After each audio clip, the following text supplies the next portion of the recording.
రానివ్వద్దు, ద్వేషం రానివ్వద్దు, పగ నీవు నీ నుండి తీసివేయి.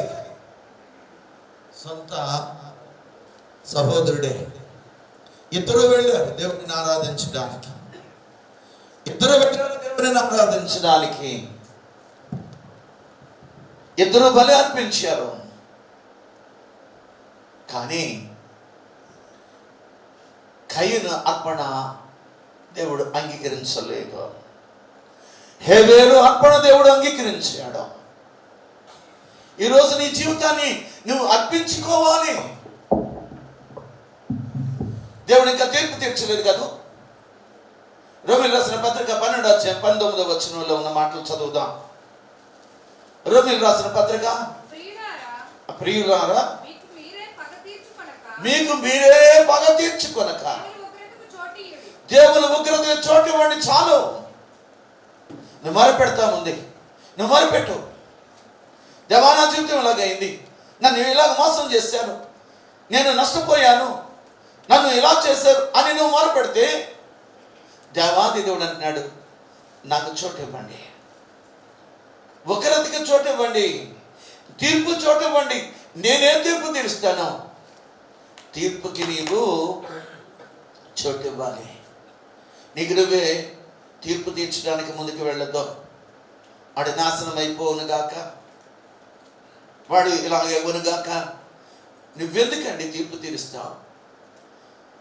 నువ్వు తీర్పు తీర్చడానికి దేవాది దేవునికి అవకాశం ఇవ్వు. దేవాది దేవునికి అవకాశమే. దేవాది దేవుడే తీర్పు తీరుస్తాడు. ఆ దేవాది దేవుడు ఇప్పుడు దిగి వచ్చాడు పరలోకం నుంచి, కయీను దగ్గరికి వచ్చాడు. నీ తమ్ముడైన హేబేలు ఎక్కడా? 8వ వచనం చదువుదాం.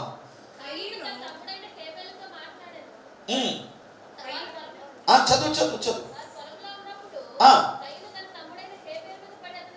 అతను చంపాను. అప్పుడు 9వ వచనంలో ఉన్న మాట చదువు. యెహోవా నీ తమ్ముడైన హేబేలు ఎక్కడ ఉన్నాడని కయీను అడుగుతుంటే చెప్పాలి కదా. ముందేమో ఆయన వచ్చాడు, అర్పణ అంగీకరించలేదని ముఖము చిన్నబుచ్చుకున్నాడు. ఈ చిన్నబుచ్చుకున్న ఆ ముఖాన్ని బట్టి దేవాది దేవుడు వచ్చాడు, నీవు మార్చుకో, నీవు సత్క్రియ చెయ్యాలి, నీ క్రియలు బాగోలేదు అని చెప్పినప్పుడు కూడా తన తమ్ముడు చంపి భయపడకుండా ఉన్నాడండి. ఒక రకంగా చెప్పాలంటే చంపినప్పుడు, అతను కొట్టినప్పుడట అది ఏమవుతుందో పర్యవసానమో ఆలోచించలేదు. మొట్టమొదటి మనిషిగా, చనిపోయిన మనిషిగా, చంపబడ్డ మనిషిగా అక్కడ లిఖించబడ్డదే. హేబేలు యొక్క రక్తము మొరపెడుతుంది దేవునికి. నువ్వు అనుకున్నావేమో నేను పలానా వ్యక్తిని నాశనం చేశాను, చంపాను, ఎవరు చూడలేదులే అని. చూసినా సరే నేను కోర్టుకెళ్ళి డబ్బు కట్టి నేను బయటకు వస్తానులే అని. కానీ అది మొరపెడుతూనే ఉన్నది, ఆ రక్తం మొరపెడుతూనే ఉన్నది, అది మన మీదకి వస్తూనే ఉన్నది. చాలా జాగ్రత్త. యేసుక్రీస్తు క్రొత్త నిబంధనకి ఆయన మధ్యవర్తిగా ఉన్నాడు. దేవునికి మనకి మధ్యవర్తిగా కొత్త నిబంధనలో ఆయన ఉన్నాడు. ఆయన దగ్గరికి మనం వచ్చాం. ఎవరు అంటే హేబేలు రక్తము కంటే మరి శ్రేష్టమైన యేసుక్రీస్తు పలికే ఆ పరిశుద్ధమైన రక్తము దగ్గరికి వచ్చాం మనము. అదేం పలుకుతుందంటే నేను క్షమిస్తున్నాడు అని పలుకుతుంది. హేబేలు రక్తం ఏమవుతుంది అని అంటే అది మొరపెడతా ఉన్నది, పగ తీర్చు, నేను బ్రతుకుంటే వేరేగా ఉండేది, ఇప్పుడు నేను బ్రతకలేను, నన్ను అన్యాయంగా చంపాడు, పగ తీర్చు, పగ తీర్చు. ఆ రక్తం దగ్గరికి రాలేదు, ఆ రక్తం దగ్గరికి నువ్వు రాలేదు.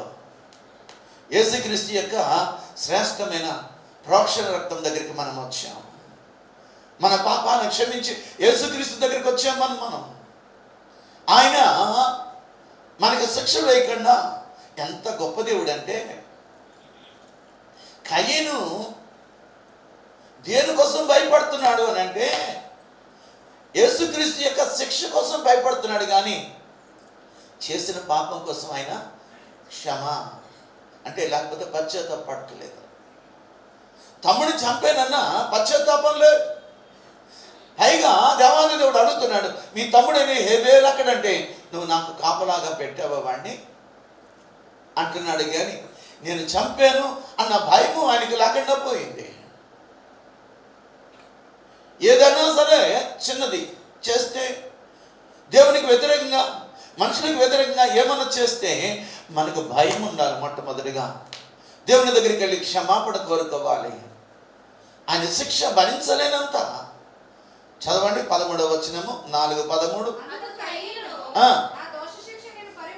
నా దోష శిక్ష నేను భరించలేను అంత అంటున్నాడు. కానీ నా తమ్ముడు నేను చంపానయ్యా అనే క్షమాగుణం కానీ లేకపోతే ఆయన మరి పశ్చాత్తాపం కానీ ఆయన పట్టాల. పశ్చాత్తాప పడాలి. ఈరోజు దేవుని దగ్గర పశ్చాత్తాపం పొందాలి. ఈరోజు ఇంకా మనకి అవకాశం ఇచ్చాడు దేవుడు. ఒకరోజు తీర్పులో మనం నిలబడతాం. ఈ రంగుల రక్తము మరపెడుతుంది. కూలివాని యొక్క కూలే ఏం చేస్తుందంట? మరపడుతుంది. కూలివాని యొక్క కూలి మరపెడుతుందంట నువ్వు బిగబడితే. ఏదండి అంతగా దేవాది దేవుడు రాయించాడు. ఏది నువ్వు కొత్త కొంచావు, కూలిని బిగబట్టావంట, కొంత ఇచ్చావు, కొంత ఇవ్వలేదు. ఆ కూలంతా మొరపెడుతుందట. మరి ఏది? లేకపోతే సంఖ్యాకాండం 13:12 మాటలు చదువుదాం. ఆదికాండము లేకపోతే సంఖ్యాకాండం 12:3. యెహోవా ఆ మాట వినెను. మోషే యెహోవా ఆ మాట విన్నాడట. ఏ మాట విన్నాడు అని అంటే 1-2 వచనం చదువుదాం. గనుక ఆ స్త్రీని బట్టి మిర్యాము అహరోనులు అతనికి విరుద్ధంగా మాట్లాడను. యెహోవా పలికించెనా? మా చేతను పలికించలేదా? ఎందుకండి? నువ్వు ఉన్న దానిని దేవుని కొరకు వాడబడాలి. ఆయనే గొప్ప, నేను కాదా? వద్దండి ఆ మాట. వాళ్ళు మాట్లాడుతున్న మాట, ఆ మాట దేవుడు ఆలకించాడట. ఆలకించి అంటున్నాడు, రండి 9వ వచనం చదువుదాం. యెహోవా కోపము రగులు కొనగా ఆయన వెళ్ళిపోయాను. మేఘమును ఎత్తబడెను. అప్పుడు మిరియాము హిమము వంటి తెల్లని కుష్టి దానిగా మారిపోయింది. అనుకుంటున్నామేమో. కుష్ఠరోగం దేనికోసం వచ్చిందో తెలుసా?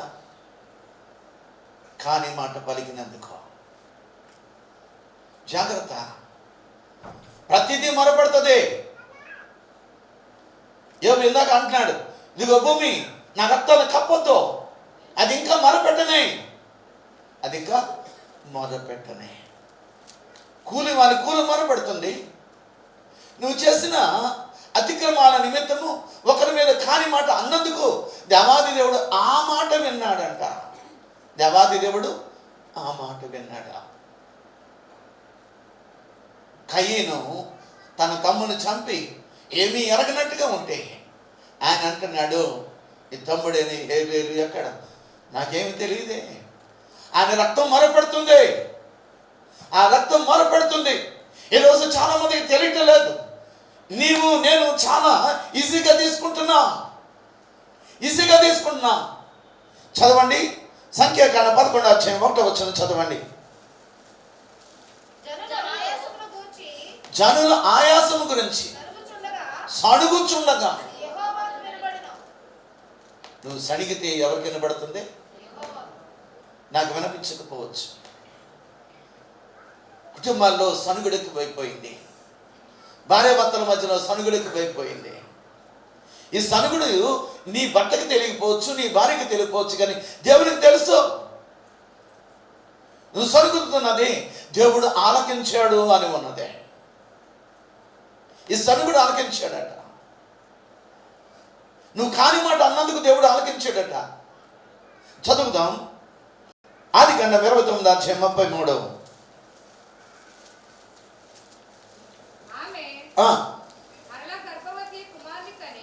ఆమె మరలా గర్భవతి కుమారుని కని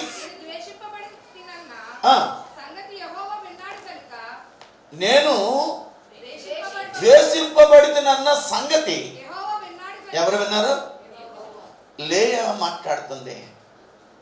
జబ్బు కడదైన లేయా భర్త యొక్క ప్రేమని సరిగ్గా పొందుకోలేకపోతుంది. ఎవరిని ప్రేమించాడు భర్త? రాహేలు ప్రేమించాడు. రాహేలు కూడా అక్కని ద్వేషిస్తుంది. ద్వేషిస్తున్నానన్న మాట ఎవరు విన్నాడు? యెహోవా విన్నాడు. నువ్వెవరినన్ను ద్వేషిస్తున్నామో జాగ్రత్త, దేవాది దేవుడు ఆలకిస్తున్నాడు. ఆ కారణంగా ఎవరినైనా నువ్వు ద్వేషిస్తున్నావేమో దేవుడు ఆలకిస్తున్నాడు. ఆ మాట దేవుడు ఆలకిస్తున్నాడు. కొంతమంది ఏం చేస్తారంటే ఏ కారణం లేకుండా ద్వేషిస్తారు. ఎవరో చెప్పిన మాటను బట్టి వాళ్ళు ఒక నిర్ణయానికి వచ్చేస్తారు. ద్వేషము. దేవుడు ఆలకిస్తున్నాడు. ఆలకించుడా? 94వ కీర్తన భాగం 4వ వచనంలో ఉన్న మాటలు చదువుదాం. 94:4. 9 చదవండి. చెవులను కలుగజేసినవాడు, వినకుండునా, కంటిని నిర్మించిన వాడు కానకుండునా. ఏమండి? కంటిని నిర్మించిన వాడు కానకుంటాడా? చెవులు నిర్మించిన వాడు వెనకుండా ఉంటాడా? ఏది అని అంటే అన్నీ మొరపెడుతున్నాయి. ఎవరైతే అన్యాయంగా నీ మీద పలుకుతారో అది దేవాది దేవుడు ఆలకిస్తున్నాడు. హేబేలు యొక్క రక్తము మొరపెడితే దేవాది దేవుడు ఆలకించాడు, కిందకి దిగి వచ్చాడు. నా దోష శిక్ష భరించలేనంత అంటున్నాడు, కానీ నేను చేసిన తప్పు చాలా నీచమైనది, అది నన్ను క్షమించే రానిది అని అంటే దేవుడు గొప్ప అవకాశం ఇచ్చిండవు. ఈరోజు కూడా ఇస్తున్నాడు. ఆనాడు కయీనుని దేవాది దేవుడు క్షమించాడు. క్షమించేమన్నాడంటే ఇక్కడి నుంచి నువ్వు వెళ్ళిపో అన్నాడు. దేశాన్ని మరోవై తిరుగుతావు అన్నాడు. అంటే ఏమంటున్నాడు తెలుసా? నన్ను చూసిన వాడు నన్ను చంపుతారు. ఇప్పుడు తెలిసిందా నీకు? ఇప్పుడు తెలిసిందా నీకు? తమ్ముడు చంపినప్పుడు తెలీదా? ఇప్పుడు అనేక మంది ఉన్నారు. అక్కడ వాళ్ళ బంధువుల దగ్గరికి వెళ్తే నువ్వు తమ్ముడు చంపావు కదా, నువ్వు ఇక్కడ ఉండడానికి వీలు లేదు అని ఆడి చెప్పడానికి ఇష్టపడతారేమోనన్న భయం. ఇంకో విషయం ఏంటంటే వీడు వచ్చినాడు, తమ్ముడు చెప్పాడు నన్ను చంపుతాడేమో అన్న భయం. అందుకని నన్ను చూస్తున్న వాడు నన్ను చెప్తానంటే నీకు ఒక గుర్తు వేస్తున్నాను, నేనెవరో ముట్టుకోకుండా ఈరోజు ఇంకా బ్రతుకున్నావు అని అంటే దేవుడు గుర్తేస్తాడు నీకు. ఎందుకంటే మారుతామని, మార్పు చెందుతామని. దేవాది దేవునికి రక్తం దగ్గరికి వచ్చావు కాబట్టి, ఆ ప్రశస్తమైన రక్తము ప్రోక్షణ దగ్గరికి వచ్చావు. అవి పలికే మాటలు ఏంటంటే తండ్రి వీరేం చేయించున్నారు, వీరెరుగురు కనుక వీరిని క్షమించు అని. కానీ ప్రతిదీ కూడా మొరపెడుతున్నది ఏంటంటే వాడికి ప్రతీకారం చేయమని, ప్రతీకారం చేయమని. అది కాదే, దేవాది దేవుడికి ఇచ్చేయి, దేవాది దేవుడికి ఇచ్చేయి. ఆయనకి నువ్వు చోటువు. ఆయనే సమస్తం వచ్చేయగలడు. ఆయన పగ తీర్చుకోవడానికి కానీ ప్రతీకారం చేయడానికి కానీ ఆయనే అర్హుడు. నువ్వు నేను కాదు, నువ్వు నేను కాదు. నా ఇల్లు కాల్చినప్పుడు నాకు ఒక స్నేహితుడు దగ్గర వాళ్ళ దగ్గరికి వెళ్ళాను, ఇన్స్పెక్టర్ దగ్గరికి వెళ్ళాను. ఆయన ఒకే ఒక మాట అన్నాడు, ఈయనేంటి విడిచిపెట్టకుండా పెద్దవాళ్ళని తీసుకొస్తున్నాడు. ఆల్రెడీ అవతల వాళ్ళు లంచం ఇచ్చారు, ఈయనేంటి తప్పనిసరి. అప్పుడు ఒక మాట అన్నాడు నాతోటి, ఎందుకయ్యా నీకు నీ మీద ఇలా కుట్ర చేసింది నీ సొంత బంధువులే అన్నాడు. అప్పుడు నేను వదిలేసాను, దేవునికి వదిలేసాను. ఒక్కొక్కరు ఎగిరిపోతూనే ఉన్నారు ఈరోజు. ఒక్కొక్కరు కూడా దేవుని యొక్క ఉగ్రతకి పాలవుతూనే ఉన్నారు. ఒక్కొక్కరు కూడా దేవునికి అప్పచెప్పి ఈరోజు దేవాది దేవుడు ఆయన తీర్పుని నాకు చదివాను కదా, ఏమన్నాము? రోమీయులకు రాసిన పత్రిక 12:19 ఏమన్నాం?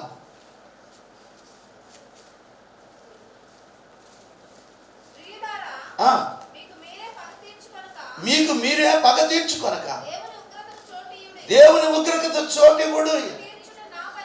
తీర్పు తీర్చుట దేవుని పని, నేనే ప్రతిఫలము ఇస్తాను అని అంటున్నాడు. వదిలేయి, దేవుని దగ్గర వదిలేయి. పగతో నువ్వు రగిలిపోవద్దు. దేవాది దేవుడు నీతో ఖచ్చితంగా ఒక మాట మాట్లాడుతున్నాడు. నాకు వదిలేయి అంటున్నాడు. నేను వదిలేసాను.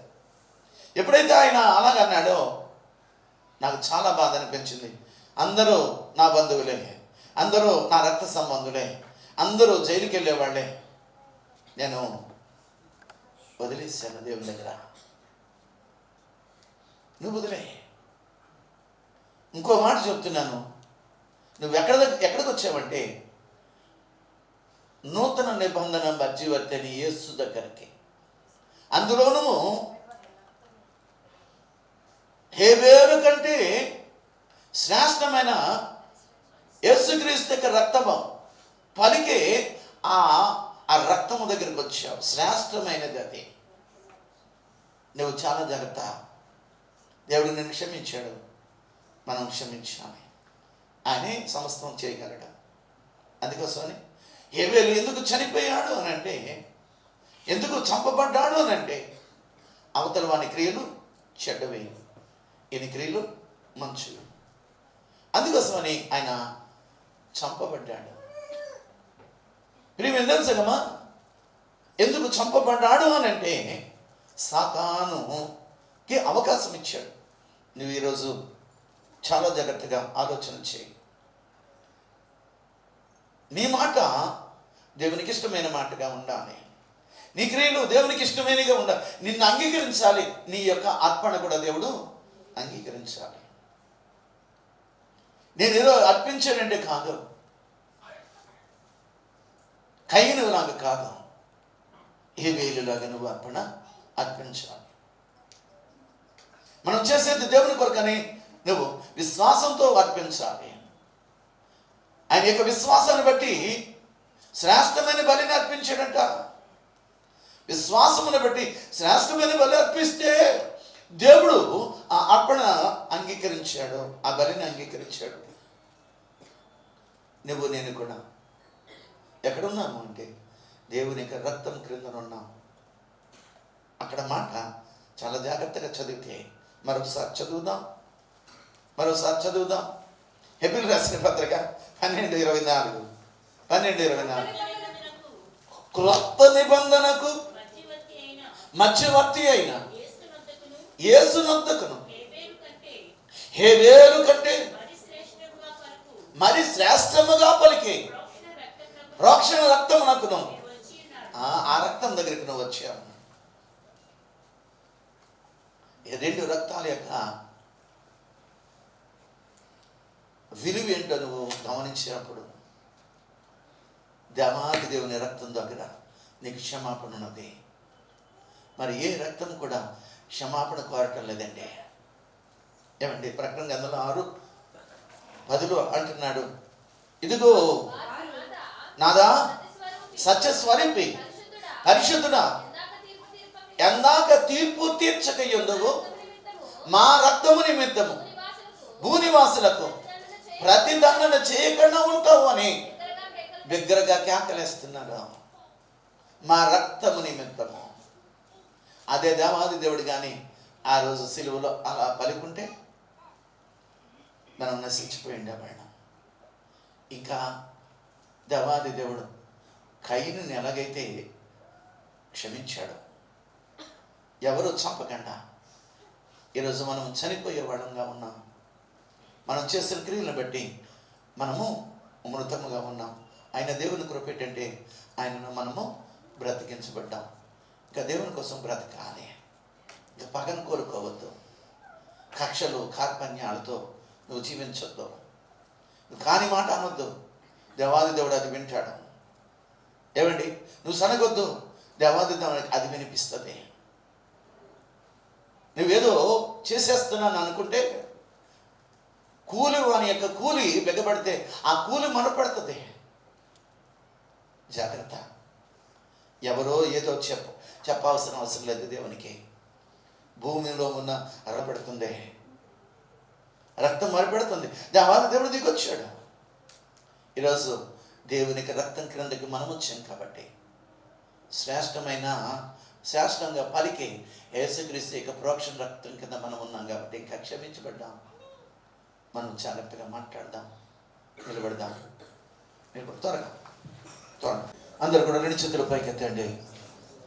ఆయన ప్రేమ ఎంత బలమైనదో, ఎంత విలువైనదో ఈరోజు దేవాది దేవుడు వాక్యంతో నీతో మాట్లాడుతున్నాడు. దయచేసి గమనించాలని మనం చేస్తున్నాను. ఆయన నిన్ను క్షమించిన దేవుడు. దాన్ని వీరేం చేయించినారో వీరు ఎరుగురు కనుక క్షమించమన్న ఆ దేవుని యొక్క రక్తం దగ్గరికి మనం వచ్చాం.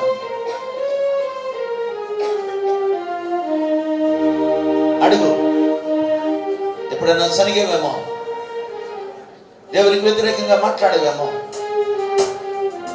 అలా మనము ఒకరి డబ్బుని మనము ఆశించి దాన్ని పట్టుకున్నామేమో.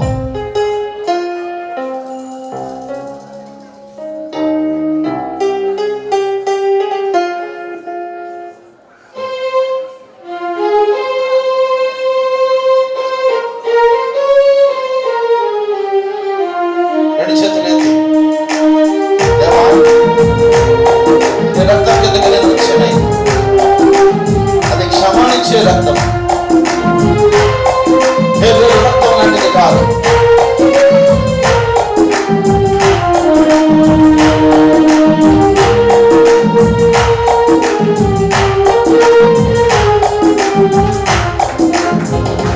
యేసయ్యా నీ ప్రేమతో బలమైనది. యేసయ్యా నీ కృపయంతో విలువైనది. యేసయ్యా నీ ప్రేమతో బలమైనది. యేసయ్యా నీ కృపయంతో విలువైనది. సమీపించరాని తేజస్సులోని వసించువాడవైనా నా సమీపమునకు దిగి వచ్చినావు. నీ ప్రేమ వర్ణింపగలనా? నా సమీపమునకు దిగి వచ్చినావు. నీ ప్రేమ వర్ణింపగలనా? యేసయ్యా నీ ప్రేమంతో బలమైనది. యేసయ్యా నీ కృపయంతో విలువైనది.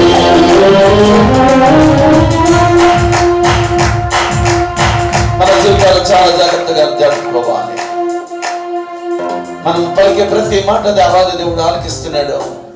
వ్యతిరేకమైన మాట నీ దీవించలో రాకూడదు. అనవసరంగా అనేకుల మీద నువ్వు సణుగుతున్నావు. వద్దు, నువ్వు సణగొద్దు. దేవాది దేవుడికి అది వినిపించింది. చాలా కోపము దేవాది దేవునికి ఉన్నది నీ మీద. అయినా ఆయన రక్తం మొరపెడుతూనే ఉన్నది నీ కొరకు. అందుని బట్టి నువ్వేం చేయాలనంటే దేవునికి భయపడాలి. ధరయందు నేనుండి శరయందు పడి కరమందుగా చిటివే నన్నే కరమందు చేర్చితివే.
సాధ్యమైతే ప్రేమించునువు. దేవాది దేవుడు మనందరిని చూస్తున్నాడు. చెవులు నిర్మించిన వాడు వినకుండా ఉంటాడా? కళ్ళను నువ్వు నిర్మించిన వాడు కానకుండా ఉంటాడా అని వాక్యం సెలవిస్తా ఉంది. దేవాది దేవుడు నేను ఇంకా ప్రేమిస్తూనే ఉన్నాడు. ఆ ప్రేమ మితిలేని ప్రేమ, మితిలేని నీ ప్రేమ, గతిలేని నన్ను చూచి నా స్థితి మార్చినది, నన్నే శృతిగా చేసినది.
సమీపించరాని తేజ మహిమలో ఉన్నాడు. నీ దగ్గరికి ఎందుకు వస్తున్నాడు? ఎందుకు వచ్చాడు? ఒకసారి ఆలోచించి. కైని దగ్గర ఎందుకు వచ్చాడు? తన తమ్ముడి యొక్క రక్తం మొరపెట్టింది కాబట్టి ఆయన అంటున్నాడు, దేశం మరువైపోవని. ఈరోజు మనల్ని అలాగే అంటలేదు. ఆయన హక్కును చేర్చుకున్నాడు. మనల్ని మార్చడానికి ఆయన సిద్ధంగా ఉన్నాడు. ఆ రక్తం యొక్క విలువ, ఆ రక్తము పలికిన శ్రేష్టమైన మాటలు మనం జ్ఞాపకం చేసుకుందాం. వీలైతే సనగక నువ్వు దేవునికి మహిమార్థం జీవించాలని దేవాది దేవుడు కోరుకుంటున్నాడు. పరలోకమందున మా తండ్రి, నీ నామము పరిశుద్ధపరచబడునుగాక, నీ రాజ్యము వచ్చునుగాక, మీ చిత్తము పరలోకమందు నెరవేరినట్లు భూమి మీదను నెరవేరినగాక. నేడు మాకు కావలసిన మా అనుదిన ఆహారం మాకు దయచేయండి. మా రుణస్తులను మేము క్షమించిన ప్రకారం మా రుణములను మీరు క్షమించండి. మమ్మ శోధంలో తేక కీడును తప్పించండి. ఎందుకంటే రాజ్యం, బలము, మహిమ నిరంతరము మీరే నారు తండ్రి. ఆమేన్. తలలో ఉంచండి, కళ్ళు మూసుకోండి, దేవుని యొక్క ఆశీస్సులు తీసుకోండి. నీ సృష్టికర్త అయిన యెహోవా దేవుడు నిన్ను ఆశీర్వదించి నిన్ను కాపాడునుగాక. నీ కొరకు ప్రాణం పెట్టిన యేసయ్య నీకు తన సన్నిధిని ప్రకాశింపజేసి నేను కరుణించునుగాక. పరిశుద్ధాత్మ దేవుడు నీ మీద తన సన్నిధి కాంతి ఉదయింపజేసి నీకు సమాధానము కలుగజేయునుగాక. ఆమేన్.